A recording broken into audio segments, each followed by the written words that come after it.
ಸಂಘಟನೆಗಳಿದ್ದಾವೆ, ಜಾತಿ ಜನ ಇದ್ದಾರೆ.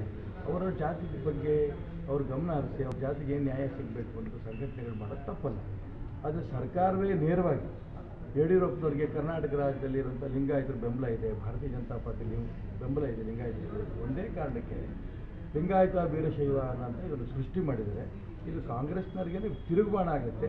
ಚುನಾವಣೆಯಲ್ಲಿ ಅವರು ಇದರ ಒಂದು ತೊಂದರೆಯನ್ನು ಅನುಭವಿಸ್ತಾರೆ. ಮುಂದಿನ 5 ವರ್ಷ ನಾನೇ ಸಿಎಂ ಅಂತ ಸಿದ್ದರಾಮಯ್ಯ ಹೇಳಿದ್ದಾರೆ. ನನಗನ್ಸುತ್ತೆ ಮುಂದಿನ 5 ವರ್ಷಕ್ಕೆ ಮಾತ್ರ ಅಲ್ಲ, ಮುಂದಿನ 500 ವರ್ಷಕ್ಕೂ ಸಿದ್ದರಾಮಯ್ಯ ಅವರೇ ಮುಖ್ಯಮಂತ್ರಿ. ಯಾರು ಹೇಳೋದು ಕೇಳೋದಿಲ್ಲ.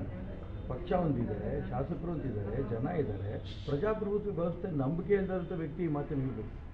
ಪ್ರಜಾಪ್ರಭುತ್ವ ರಾಷ್ಟ್ರೀಯ ಅಧ್ಯಕ್ಷರು ನಮ್ಮ ಪಕ್ಷದಲ್ಲಿ ಸ್ಪಷ್ಟವಾಗಿ ಹೇಳಿದ್ದಾರೆ, ಎಲ್ಲರದ್ದು ಅಭಿಪ್ರಾಯ ತಗೊಂಡು ಮುಂದಿನ ಕರ್ನಾಟಕ ರಾಜ್ಯದ ಮುಖ್ಯಮಂತ್ರಿ ಆದ ಅಭ್ಯರ್ಥಿ ಯಡಿಯೂರಪ್ಪ ಅಂತೇಳಿ. ಸಿದ್ದರಾಮಯ್ಯನವ್ರು ಯಾರು ಹೇಳಿದ್ದಾರೆ? ಕಾಂಗ್ರೆಸ್ ಶಾಸಕರು ಹೇಳಿದ್ದಾರೆ. ಬೆಂಕಿ ಹತ್ಕೊಂಡು ಇರ್ತದೆ ಕಾಂಗ್ರೆಸ್ ಪಕ್ಷದಲ್ಲೇ. ನನಗೆ ಕರೀಲಿಲ್ಲ ಅನ್ನೋಂಥ ಮಾತನ್ನು ನಿನ್ನೆ ಡಿ ಕೆ ಸುರೇಶ್ ಮತ್ತು ಡಿ ಕೆ ಶಿವಕುಮಾರ್ ಸ್ಪಷ್ಟವಾಗಿ ಹೇಳಿದ್ದಾರೆ. ನಮ್ಮನ್ನು ತಾತ್ಸಾರ ಮಾಡ್ತಿದ್ದಾರೆ.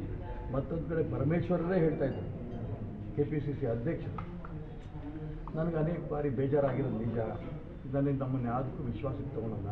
ಈ ರೀತಿ ಕಾಂಗ್ರೆಸ್ ಪಕ್ಷದಲ್ಲಿ 3 ಗುಂಪಾಗಿರೋಂಥ ಸಂದರ್ಭದಲ್ಲಿ